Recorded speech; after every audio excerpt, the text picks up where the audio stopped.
ஒரு முஸ்லிம் இன்னொரு முஸ்லிமை சந்திக்கும் பொழுது சலாம் சொல்ல வேண்டும். நபிகள் ஸல்லல்லாஹு அலைஹி வஸல்லம் அவர்கள் சொன்னார்கள், அல் பாதிஉ பிஸ்ஸலாமி பரீஉம் மினல் கிபர். யார் சலாமை துவக்குகிறாரோ அவர் பெருமையிலிருந்து நீங்கி விடுகிறார். இந்த சலாமினுடைய அடிப்படையில் ஒரு மூமின் எப்படி வாழ வேண்டும், ஒரு முஸ்லிம் எப்படி வாழ வேண்டும் என்ற தத்துவம் சொல்லப்பட்டிருக்கிறது.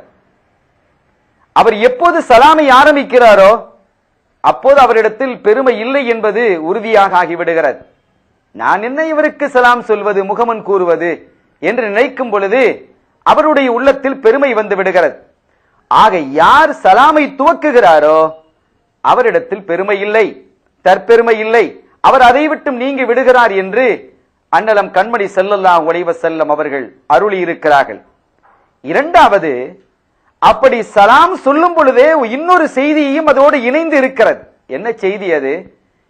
உங்கள் மீது சாந்தி உண்டாவதாக என்று சொல்லும் பொழுதே என்னிடம் இருந்து எந்த துன்பமும் சங்கடமும் தங்கடமும் நோவினையும் உங்களுக்கு ஏற்படாது என்ற பாதுகாப்பை நான் உங்களுக்கு தருகிறேன் என்பது அந்த சலாமில் இருக்கிறது. நான் உங்களுக்கு எந்த கஷ்டத்தையும் தரமாட்டேன், துன்பத்தையும் தரமாட்டேன், நோவினையும் தரமாட்டேன் என்று சொல்லும் தத்துவம் அந்த சலாமில் பொதுங்கியிருக்கிறது. அதே பதிலை அவர் திருப்பி சொல்லும் பொழுது வலைக்கும் அஸ்ஸலாம், உங்கள் மீதும் சாந்தி உண்டாவதாக என்று சொன்னால் இவர் சாந்தியை ஏற்படுத்தக்கூடியவராகத்தான் இருக்க வேண்டுமே தவிர சலாமை சொல்லிவிட்டு இன்னொரு பக்கத்திலே அவருக்கு வேண்டாத வேலைகளை செய்வது என்பது இஸ்லாமியத்திற்கு உகப்பானதும் அல்ல, அது இயைந்ததும் அல்ல, இந்த சலாமுக்கும் முரணானதும் கூடாது. அவர் சலாம் சொல்லியதற்கே முரணானதாக ஆகிவிடுகிறது. எனவே ஒரு முஸ்லிம் எப்படி இருக்க வேண்டும் என்பதற்கு இந்த சலாமே அடிப்படையாக அமைகிறது. நபிகள் சொல்லுவார்கள், உண்மையான முஸ்லிம் யார் தெரியுமா? மன் சலிமல் முஸ்லிமூன மின் லிசானிஹி வ யதிஹி. யாருடைய கையிலிருந்து, யாருடைய நாவிலிருந்து பிறர் ஈடேற்றம் பெறுகிறார்களோ அவர்கள் தான் முஸ்லிம்கள். நான் ஒரு முஸ்லிமா? என்னுடைய நாவிலிருந்து அடுத்தவர்கள் துன்பத்தை பெறக்கூடாது, என்னுடைய கையிலிருந்து அடுத்தவர்கள் சங்கடத்தையும் கஷ்டத்தையும் துன்பத்தையும் பெறக்கூடாது. நான் அடுத்தவர்களுக்கு துன்பம் விளைவிக்கவில்லை என்றால் நாவாலோ அது கையாலோ எழுத்தாலோ எதுவாலோ நான் அடுத்தவர்களுக்கு துன்பம் விளைவிக்கவில்லையா, நான் தான் முஸ்லிம். ஆக ஒரு முஸ்லிம்க்கு இலக்கணத்தை நபிகள் சொல்லித் தரும் பொழுதே அவன் மூலமாக அடுத்தவனுக்கு எந்த துன்பமும் வரக்கூடாது, அவன்தான் முஸ்லிம். அவன் அடுத்தவர்களுக்கு துன்பத்தை தருவானேயானால் அவன் முஸ்லிமே அல்ல என்பது இந்த ஹதீஸ் நமக்கு தெளிவுபடுத்தி காட்டுகிறது. எனவே எந்த ஒரு முஸ்லிமும் யாருக்கும் துன்பம் விளைவிக்க கூடாது. துன்பம் விளைவித்தால், தீவிரவாதத்தை ஏற்படுத்தினால், தீவிரவாதத்தை பேசினால் அது இஸ்லாமியத்தில் உட்பட்டதல்ல, இஸ்லாத்தியத்திற்கு அப்பாற்பட்டது, இஸ்லாமியத்திற்கு முரணானது என்பதை இந்த நபிமொழி நமக்கு தெளிவுபடுத்தி காட்டுகிறது.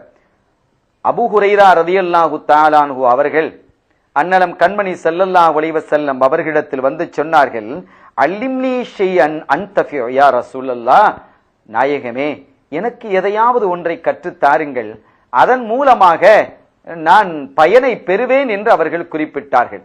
அன்னலம் கண்மணி ஸல்லல்லாஹு அலைஹி வஸல்லம் அவர்கள் சொன்னார்கள், அஸிலில் அதா அனித் தரீக். அப்படியா? பாதையில் கிடக்கக்கூடிய சங்கடமான பொருள்களை, அடுத்தவர்களுக்கு நோவினை தரக்கூடிய கண்ணாடி துகள்கள், கற்கள், முட்கள், இது போன்றவைகளை எல்லாம் நீ அகற்றிவிடு, அது உனக்கு பாக்கியத்தை தரும் என்றார்கள் அருள் நபி ஸல்லல்லாஹு அலைஹி வஸல்லம் அவர்கள்.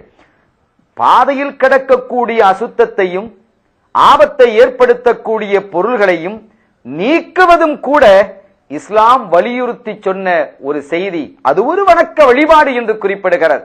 அதனால் உங்களுக்கு பயன் இருக்கிறது என்று நபிகள் ஸல்லல்லாஹு அலைஹி வஸல்லம் அவர்கள் சொன்னார்கள். ஒரு முஸ்லிம் அடுத்தவருக்கு எந்த அளவிற்கு நோவினை தரக்கூடாது என்பதற்கு ஒரு ஓமானத்தை நபிகள் சொல்லுவார்கள். லா யஹில்லு லிமுஸ்லிமின் அன் யுஷீர இலா அஹீஹி பினவரத்தின் தூதீஹி. ஒரு முஸ்லிம் இன்னொருவனை பார்வையாலும் கூட நோவினைப்படுத்தக்கூடாது. உறுத்து பார்ப்பது, கண் சாடை செய்வது, அவர்தான் இவர் என்றெல்லாம் கண் சாடை செய்து குழப்பத்தை ஏற்படுத்துவது, இது போன்றவைகளை செய்யக்கூடாது. அதுபோன்று அடுத்தவர்களை பற்றிய கோள்களையும் குறைகளையும் அடுத்தவர்களிடத்தில் சொல்லக்கூடாது. மனிதனே, உன்னிடத்தில் ஒரு மனிதன் வந்து அடுத்தவர்களுடைய குறைகளையும் செயல்பாடுகளையும் சொன்னால் அதை நீ கேட்காதே, ஏனெனில் உன்னுடைய குறைகளை இவன் அவனிடத்தில் சென்று சொல்லுவான் என்று மனித நேயத்திற்கும் ஒரு முஸ்லிம் எப்படி வாழ வேண்டும் என்ற இலக்கணத்திற்கும் கண்மணி ஸல்லல்லாஹு அலைஹி வஸல்லம் அவர்கள் வழிவகை செய்து தந்திருக்கிறார்கள். அந்த வழியில் வாழக்கூடிய யாவரும் நிச்சயம் இந்த வையகத்திலும் வெற்றி பெறுவார்கள், மறு உலகத்திலும் வெற்றி அடைவார்கள் என கூறி அந்த வழியை பின்பற்றி வாழ்வோமாக. வல்ல அல்லாஹ் நம் யாவருக்கும் அருள்வாளிப்பானாக. எல்லாம் வல்ல அல்லாஹ்வின் அருளையும் ஸல்லல்லாஹு அலைஹி வஸல்லம் அவர்கள் ஷஃபாத்தையும் பெறுவோமாக. வ ஆகிரு தஅவானா அல்ஹம்துலில்லாஹி ரப்பில் ஆலமீன். வஸ்ஸலாமு அலைக்கும் வரஹ்மத்துல்லாஹி வபரகாத்துஹு.